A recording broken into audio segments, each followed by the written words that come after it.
1월이 좋으면은 그해 수익이 날 확률이 85% 이상으로 훅 올라가요, 미국이. 그래서 미국장은 좋게 보고요. 마찬가지인데 한국도 1월에 수익이 나면은 그 전체의 수익이 날 확률이 80% 이상으로 올라가는데 안타깝게도 1월에 한국이 손실을 봤습니다. 잘 아시겠지만요. 그 짝수해에는 미국이 무조건 선거를 하거든요. 그게 대선이 되었든 중간 선거가 되었든 그 대신에 홀수에는 굉장히 좋습니다. 그래서 2025년은 굉장히 좋게 봅니다. 24년은 불투명하다. 근데 24년에 괜찮은 팩터들도 몇 개가 있습니다. 그거는 한국 시장에 분명히 도움이 될 거고요.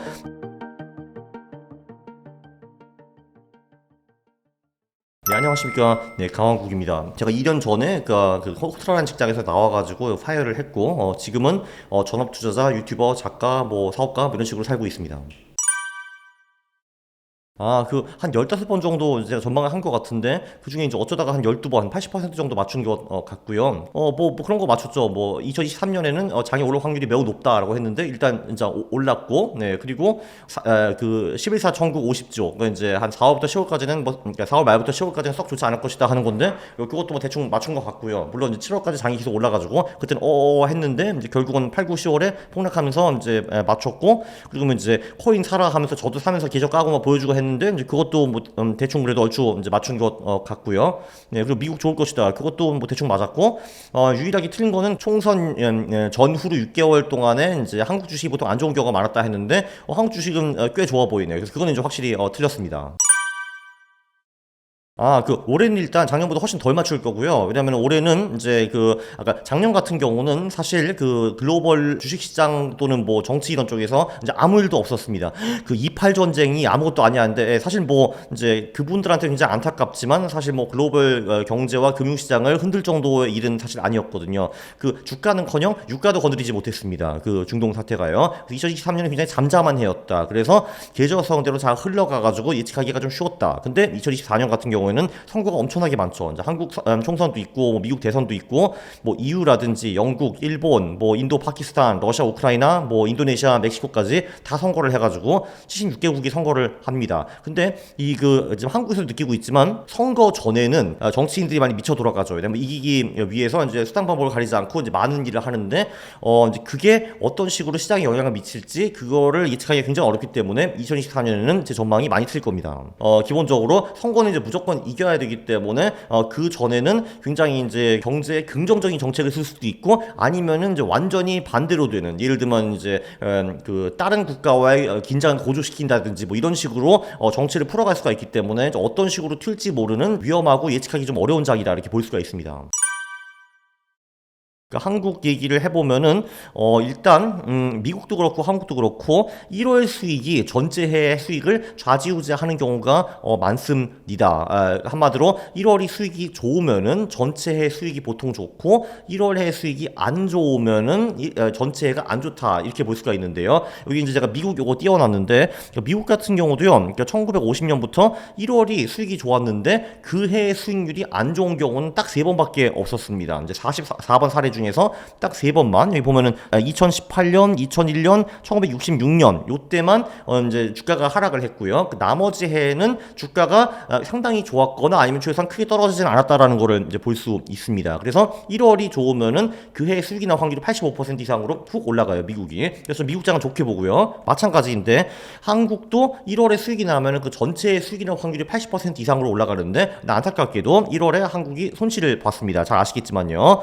네, 그래서 21번 그런 일이 있었어요. 1월에 이제 손실이 난 경우. 그 중에 10번은 손실이 났고, 그 2번은 1% 미만 수익이 났고, 딱 9번만 수익이 났어요. 그래서 한마디로 이제 1월이 안 좋으면은 그 전체의 수익이 날 확률이 50% 언저리로 떨어진다라는 거를 볼 수가 있습니다. 기본적으로 한국이 안 좋다라고 볼 수가 있는데, 참고로 이제 코스닥도 마찬가지입니다. 1월을 말아먹으면은 그 전체가 안 좋다라는 거는 코스닥도 비슷하고요.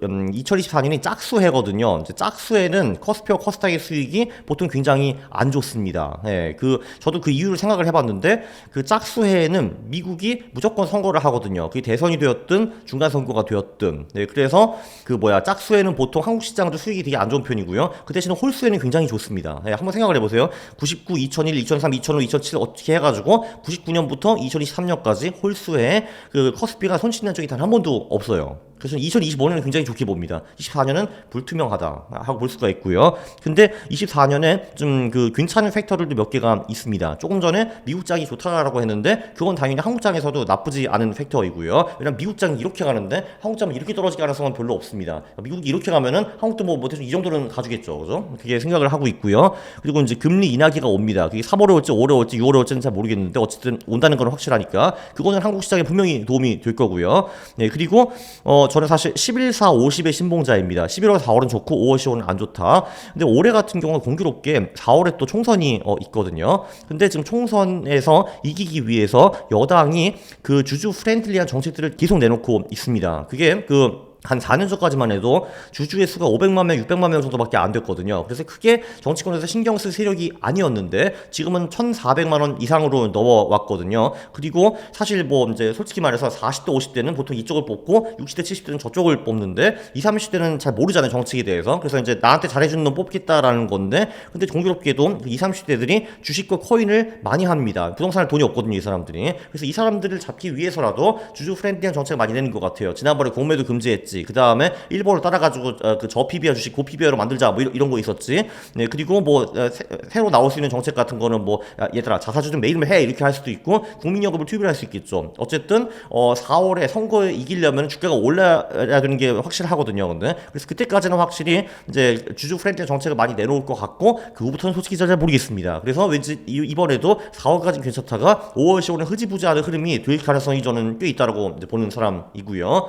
근데 긍정적인 팩터 하나 더 있긴 하죠. 반도체 수출. 그게 지금 1월에 그 수출이 작년 대비 그 58% 올랐더라고요. 그 기본적으로 언제 반도체에 투자해야 되냐라고 하면은 그 증가율이 플러스냐 마이너스냐가 중요한 게 아니라 전달 대비 증가율이 올랐느냐. 그 예를 들면은 전달에 증가율이 마이너스 20%였는데 이번 달에 마이너스 10%다. 그러면 좋은 겁니다. 증가율이 이제 올라갔으니까요. 그래서 예를 들면은 한 2달 정도 증가율이 올라갔을 때 매수하는 전략이 상당히 좋습니다. 그게 언제였냐면은 2023년 2월이었거든요. 작년 2월이었는데 보통 그때쯤 매수하면은 반도체가 2년 정도는 가주더라고요. 그러니까 한마디로 24년, 25년 초반까지는 반도체가 나쁘지 않다라고 이제 볼 수가 있습니다. 그래서 한국 시장은 이제 보시다시피 긍정적인 팩터, 부정적인 팩터가 좀 섞여 있습니다. 이제 긍정적인 팩터는 반도체 그럭저럭 좋게 보인다. 뭐 일단 4월까지는 총선 때문에 어느 정도 부스팅이 될 것 같다. 미국 주식이 좋으니까 한국 주식도 어느 정도 탄력을 받는다. 미국 금리 내린다. 이런 게 좋은 팩터고요. 나쁜 팩터는 1월이 되게 안 좋았다. 그게 이제 1년 전체를 대변하는 경우가 굉장히 많았다. 짝수회의다. 그리고 보통은 총선 전후 6개월은 안 좋았다. 그리고 지정학적 리스크. 왜냐하면 한국은 기본적으로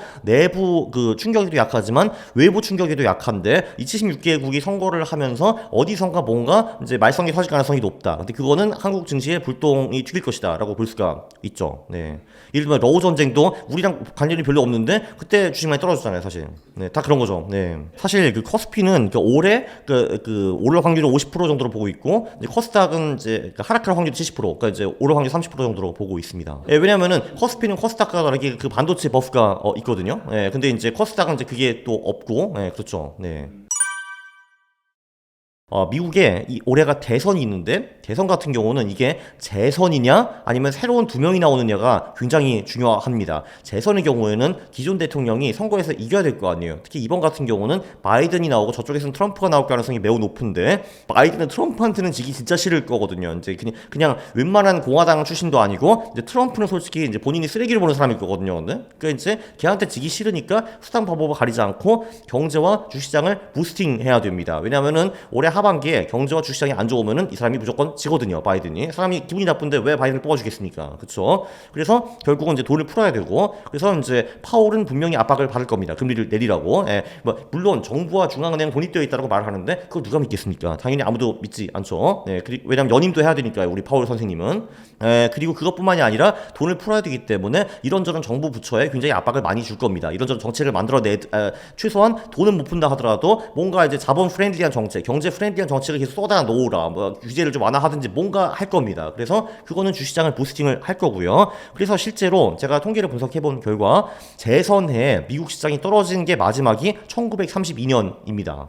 그게 이제 그게 언제야? 100년 전이잖아요, 거의. 그리고 1932년 대공황이었어요. 한마디로 재선도 대공황까지는 피해가지 못했다. 근데 올해 사실 대공황이 올 가능성이 그렇게 뭐 크지는 않잖아요. 지금 뭐 대충 보기에는. 네, 그래서 2024년이 1932년 다음으로 재선해에 주식이 떨어지는 해가 될 것인가? 이제 저는 그렇게 생각하지 않습니다. 그래서 미국 주식은 오를 확률이 매우 높다. 네, 그게 뭐 S&P 500이 되든 나스닥이 되든 뭐 러셀 2000이 되었든 그것까지는 제가 잘 모르겠습니다. 조금 전에도 말씀드렸지만 이제 금리가 이제 분명히 인하할 거거든요. 이제 뭐 5%대까지 올라왔으니까. 그리고 지금 인플레이션은 뭐 대충 어느 정도 잡힌 것처럼 보이고 게다가 대선까지 있으니까 금리를 분명히 내릴 겁니다. 기본적으로 미국 역사를 보면은 대통령 1, 2년 차에 금리가 많이 올라가고 3, 4년 차에 떨어진 경우가 많았는데 그건 이번 사이클도 똑같았습니다. 이번 사이클도 22년부터 본격적으로 이제 금리를 올렸죠. 2년 차에. 왜냐하면은 대통령은 뭔가 껄끄럽고 어려운 일을 1, 2년 차에 해치우려고 합니다. 왜냐면 그래야지 3, 4년 차에 본인이 다시 경제를 풀어주면서 이게 올라가면서 본인이 재선될 확률이 높기 때문이죠. 그냥 정치 공식이라고 보시면 될 것 같은데 이번에도 예외가 아닌 것 같습니다. 그래서 금리 내려주는 거는 사실 그 주식에도 이제 도움이 굉장히 많이 되겠지만 채권에도 도움이 많이 될 겁니다. 미국 채권. 그것도 한번 분석을 해봤는데 이제 채권이라는 게 사실 네 가지 구간으로 나눌 수가 있습니다. 이게 그 금리 인하 후에 동결기가 있고 그다음에 금리 상승기가 있고 그리고 금리 상승 후 동결기가 있고 그리고 금리 인하기가 있는 거잖아요. 지금은 우리는 상승 후 동결기라고 볼 수가 있습니다. 작년 7월까지는 금리를 올려가지고 이제 5.5%까지가 올려 있고 그 후에는 지금 동결 상태잖아요. 그리고 이제 올해 뭐 5월인가 그때 내릴 가능성을 시사한 거죠. 네, 그렇게 볼 수 있는데 기본적으로 미국 국채 같은 경우는 그 상승 후 동결기 그리고 인하기의 수익률이 우리가 생각하는 것보다 훨씬 더 높습니다. 그래서 이제 상승 후 동결기 같은 경우는 연봉리 수익이 10% 정도 나오고요. 그리고 인하기에는 자그마치 연봉리 수익이 29%입니다. 물론 인하기가 길지는 않습니다. 내릴 때 보통 이제 반년 1년에 빠바방 내리고 이제 끝나는 경우가 많기 때문에 근데 그 빠바방 내리는 그 구간에 미국 국채가 보통 많이 올라가지고 연봉리 수익이 29% 상당히 높은 겁니다. 그거는 채권이 오를 확률이 좀 더 높다고 보기는 하는데 주식이 오를 확률도 매우 높기 때문에 둘 다 좋게 보고 있습니다. 그리고 이제 개별주를 잘 하시는 분들은 그 흐름에 들어가가지고 그 개별주를 좀 더 잘 하실 경우에는 그 미국 주식이 오르는 그 지수의 흐름보다 더 많이 벌 수도 있겠죠. 근데 채권 같은 경우는 솔직히 국채 사는 거잖아요, 그게. 근데 그 국채 사가지고 이러면 내가 그 미국 국채보다 더 좋은 채권을 막 사가지고 차별화돼가지고 돈을 더 벌 수도 있겠지만 그거는 난이도가 조금 더 높은 시장이겠죠. 그리고 솔직히 여기 보시는 분들 중에서 채권 전문가는 주식 전문가보다 훨씬 좋을 거 아니에요, 그죠? 그럴 때는 그냥 이제 ETF 사는 거가 방법이 되겠죠. 이제 30년 국채, 뭐 미국 ETF도 있고 한국 ETF도 있고 그리고 뭐 이제 미국엔 TLT, 뭐 IF 이런 ETF들이 있습니다. 당연하죠. 예, 그거는 당연한데 그럴 시나리오는 이제 별로 그리기 어렵다라는 거죠. 왜냐하면은 바이든은 이겨야 됩니다 이번에. 예. 그리고 이 대통령이 할 수 있는 게 은근히 많거든요. 이제 경제와 주식을 부스팅하기 위해서 할 겁니다. 네. 아니요, 보통은 그 채권이 오를 확률이 가장 높고요. 그 인하기에는 실제로 주식 같은 경우는 인하기에 떨어진 경우가 사실 더 많았습니다. 예. 근데 물론 그거는 그 인하한 이유가 경제가 너무 안 좋아서 살리기 위해서. 그러니까 뭐 2008년이라든지 2020년이라든지 뭐 그럴 때요. 근데 물론 2024년은 캐릭터가 좀 다릅니다. 왜냐면 이거는 인플레이션이 잡혔다 하기 때문에 이제 금리를 내려주는 거기 때문에 그 전과는 좀 다른 캐릭터라고 볼 수가 있습니다. 그리고 이제 그 재선과 맞물려 가지고 24년은 미국 주식이 뭐 사실 좋을 가능성이 매우 높죠. 네. 그래도 이제 미국 주식과 채권이 잘 될 가능성이 뭐 한국 주식보다도 높다고 봅니다. 그 한국 채권도 좋다고 봅니다. 네, 참고로. 미국이 이제 금리를 내리기 시작하면은 이제 한국도 이제 아무래도 경제가 계속 안 좋기 때문에 금리를 내리고 싶었는데 못 내린 거였잖아요. 예, 근데 그러면 이제 조금 더 안심하고 이제 금리를 내릴 수 있기 때문에 그 한국 채권도 좀 좋다고 봅니다. 네.